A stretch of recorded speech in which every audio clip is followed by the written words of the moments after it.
ఉండాలి, ఏ విజ్ఞానం ఉండాలి అనే దాని మీద ఆలోచన చేసి ఈరోజు తెలంగాణ రాష్ట్రాన్ని ముందుకు తీసుకువెళ్తున్నా. ఈ విషయంలో నేను ఇచ్చే సూచన ఒక్కటే, స్వతంత్రం వచ్చినప్పుడు జామీందారుల దగ్గర, జాగీర్దారుల దగ్గర, భూస్వాముల దగ్గర లక్షలాది ఎకరాల భూములు ఉండే.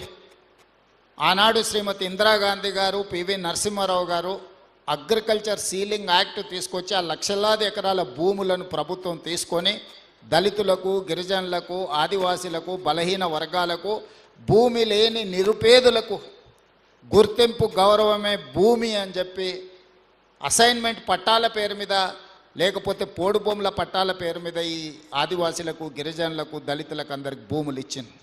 ఇల్లు లేని వాళ్లకు ఇల్లు ఇచ్చిండ్రు, ఇందిరమ్మ ఇల్లు కావచ్చు, లేకపోతే ఉండడానికి. ఈరోజు ప్రభుత్వం దగ్గర పంచడానికి భూమి లేదు. మీరందరు గ్రామీణ ప్రాంతాల నుంచే వచ్చిండ్రు. ప్రతి గ్రామంలో ప్రభుత్వ ఆధీనంలో ఉన్న భూమి పేదలకు పంపకాలు జరిగిపోయినాయి. ఇప్పుడు ఏమైనా చేయగలిగితే పేదలకు ఇళ్ల పట్టాలు ఇవ్వాలంటేనే చాలా కష్టమైన పరిస్థితి. ఈరోజు ప్రభుత్వం వైపు నుంచి భూములు ఆశించడమో ఇతర ఏదైనా ఆర్థిక లబ్ధి ఆశించే కంటే మా ప్రభుత్వం ఇవ్వగలిగింది విద్యనే. విద్య ఒక్కటే మీ జీవితాలను మారుస్తుంది. విద్య ఒక్కటే మీ తల్లిదండ్రులను ఆత్మ గౌరవంతో తలెత్తుకునే విధంగా ఈ సమాజంలో నిలబెడుతుంది. విద్య రాని వాడు వింత పశువు అని ఎప్పుడో పెద్దలు చెప్పారు. ఈరోజు ఈ సమాజంతో పోటీ పడాలి అని అంటే, ఈ సమాజంలో అభివృద్ధి చెందిన పౌరులుగా మీకు గుర్తింపు రావాలి అని అంటే మీరు విద్యలో రాణించాలి. అందుకే ఈరోజు విద్యనే ప్రథమ ప్రాధాన్యత కింద మా ప్రభుత్వం తీసుకొని ముందుకెళ్తుంది. Education is my top priority. అందుకే ఈరోజు not only IIIT engineering college, law కాలేజ్ను కూడా ఈరోజు పాలమూరు యూనివర్సిటీలో మహబూబ్ నగర్ జిల్లాకు మనం ఇవ్వడం జరిగింది. ఇవే కాదు, ఈచ్ అసెంబ్లీ కాన్స్టిట్యున్సీలో young India integrated residential schools with 25 acres campus we are going to spend 200 crores for each educational institute. So ఇవన్నీ కూడా ప్రపంచంతో పోటీ పడాలి అంటే ఇప్పుడు ఇంతకుముందు వేదిక మీద ప్రిన్సిపల్ సెక్రటరీ గారిని, కలెక్టర్ గారిని, ఎస్పీ గారిని చూసింది. ఈరోజు వాళ్ళ నేపథ్యము ఊరిలో ఉన్న భూమి కాదు, వాళ్ళ నేపథ్యం వాళ్ళ చదువు. చదువు ఉంది కాబట్టే దామోదర్ రాజ నరసింహ గారు వాళ్ళ ఫాదరే మంత్రి, కానీ ఈరోజు మీతో ఇంటరాక్ట్ అవుతున్నాడు అని అంటే అతను బాగా చదువుకున్నాడు కాబట్టి, హైదరాబాద్ పబ్లిక్ స్కూల్లో నుంచే ఉస్మానియా యూనివర్సిటీ ఇంజనీరింగ్ చదువుకున్నాడు కాబట్టి ఈరోజు ఒక మినిస్టర్గా ఏ శాఖ ఇచ్చినా కూడా సమర్థవంతంగా ఎందుకు నిర్వహించగలుగుతున్నాడు అంటే చదువుకున్నాడు కాబట్టి. రేపటి భవిష్యత్తు కూడా చదువు మీదనే ఆధారపడి ఉంటుంది.